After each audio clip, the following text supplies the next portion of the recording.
بلس قوان ذات مكارن مكبارن محبرسب أخصم مسحب تاريخ كم تحبره أما كاب زنبرة تقونا نبي محمد لتخطاتلتو أب زبان أخصم مراحي جزءات ناب زنبرة فتحي ذهب نقص أخصم كيدو كيد إيلو إذا عززو مخنيات تختلت حيمانة إسلامنا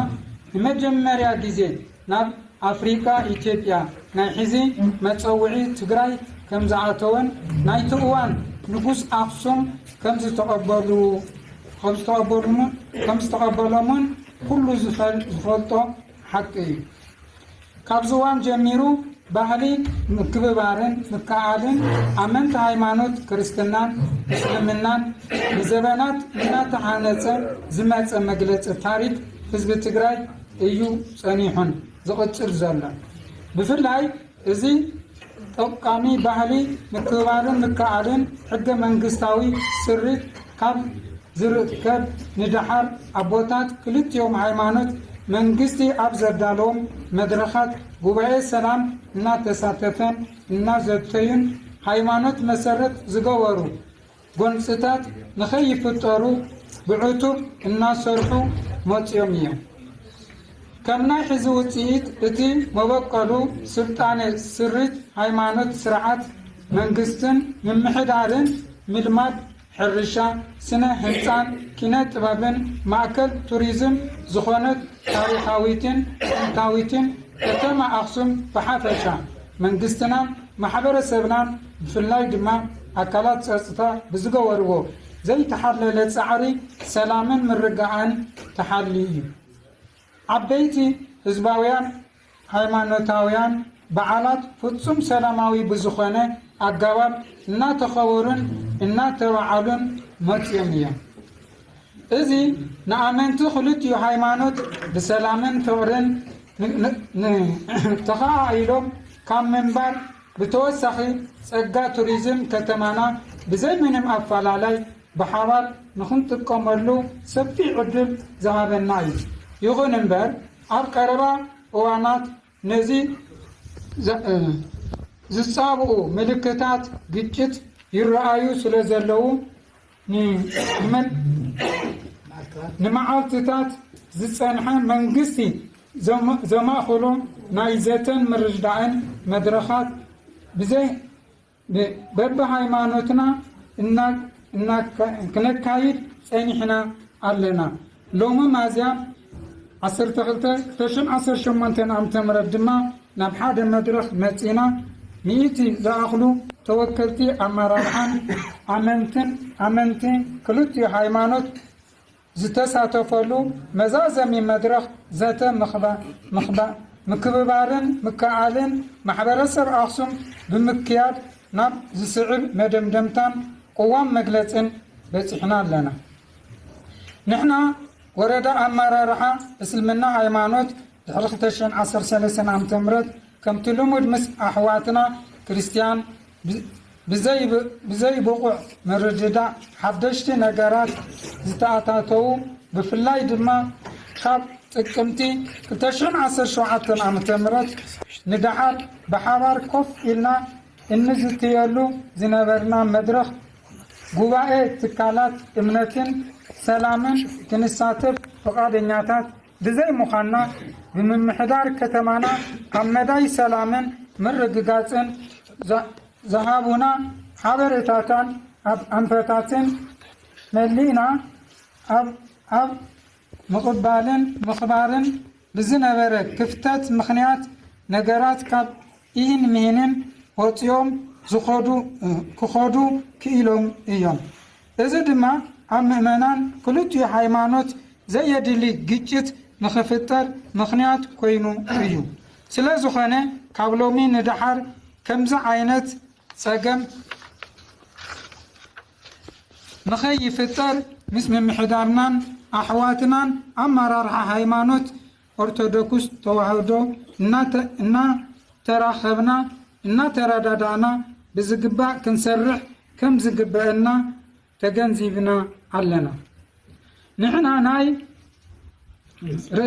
رئيس أدوارات وقدمات أخصم سيون مس أحواتنا أمرارحة مسلم كنراخبين أب قداي أخصم حبيرنا كنمكر زقابرنا يو لعل صعري تقبالنا ترخيبو نابفره بزي موصحو من محدار كتمانا وتم نسعبتي كلتيو هايمانوت نابقونسي زوسدو تكبارات كإليو نقربنا زنبرنا مهتنتا بالهصوص بزي مقلايو وتقوداي مئمانان بالسلفي نخفتحو تحاسيبو زنبرة بزن عيلو معلت ذات تفتحو سلازلو تطو إلو علو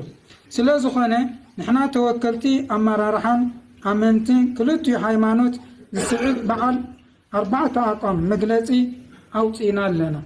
قدامي بعرب سغلت أبكتمانا زترعي ناي سلفين عقرقرن ملا مسلم محبر سبنا زي وكل زي قبوون زي حقاون بمخانو أطبيعنا مخنن أكالات سلطة اتناي اتو قداي ناب زخفء درجة قدعات كي يبصح بوحلل منقدي نزع عليه نمسجن منقستون بقد صالي أخول حالوان مكل خالن جبانن مكل خالق جبانن كجبر أبزم زحلفو معالتات جبان أبلعلي زفات صمو طرطرات أكالات دما قبو مصراي كخيدن تماتاتاناي ممهري سقمتي كوسدن نصوع كالاي أبكتمانا أبزركب قال أبيات تمرتي مس حجاب تأساسيرو كالرأز صنحة زي مكدداو بمسرت نمفتح بمسرت حقا منقستي ديراو كللاو منقستي تقراي أبيات تمرتي كاب زخونة هايمانتاوي من قصقاس نسا خوينن أقباب زلوو كيدي ممهار مستمهارن مخهلوان زي دلي دم فساس نموقادن أبكركر زصنحة حجاب كابلو معلت جميرو تطو نخبل يتم حبرسب تمرتي تأكيبو زوصدقو سريت بيت تمرتي تكباراوي كقبر ناب ملوء مرداين وسانين بتحنا لنا سالسال نحنا أمرارحة كلتي هايمانوت ባህሊ ምክባርን ምክዓልን ብዝበለጸ ጉልበት ካብ ኣክራርነት ዝፀረየን ንኣመንቲ ናብ ግጭት ዘይእቱን ሃይማኖታዊ ኣስተምህሮን ምኽርን ብምሃብ ሰላምናን ድሕንነትና ንምርግጋጽ ብሓባር ክንሰርሕ ኣብ ሙሉእ ምትእምማን በፂሕና ኣለና። ራብዓይ ኣብ መወዳእታ ናይ ኣኽሱም ጉዳይ ብኣኽሱማውያን እምበር ብማንም ናይ ደገ ሓይሊ ኢድ ኣእታውነት ከምዘይ ይፍታሕ ብፅኑዕ ንኣምን። ኣብ ጉዳይና ዘቲና ናብ መፍትሒ በፂሕና ናብ ንቡር ኩነታት ድማ ተመሊስና ኣለና። ስለ ዝኾነ ገለ ፖለቲካዊ ድሌት ዘለኩም ትካላት ውደባታት ኩኑ ውልቀ ሰባት ተጠቀምቲ ማሕበራዊ ሚድያ ነቲ ቀሊል ነገር ቤንዚን ብምውሳኽን ብምጉሃርን ወይ ብዕራይ ወለደ ዝዓይነቱ ናይ ሓሶትን ጸለመን ኣጀንዳ ብምፍጣር ኣኽሱም ከይትረጋጋዕ ምእመናን ክልቲኡ ሃይማኖት ናብ ጎንፂ ክሰግር እትገብርዎ ፍሹል ምንቅስቃስ ንዓና ንሙስሊምን ክርስቲያንን ማሕበረሰብ ነበርቲ ኣኽሱም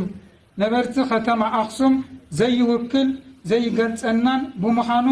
ካብ እኩይ ተግባርኩም ንኽትቁጠቡን ካብ ኣኽሱም ኢልኩም ክተልዕሉን በዘጋጣሚ ንጽውዕ። ተሳተፍቲ ዘተ ምክዓልን مكتوبارن محبرة سب أقسم مازيا 12 تشن 18 عام تمر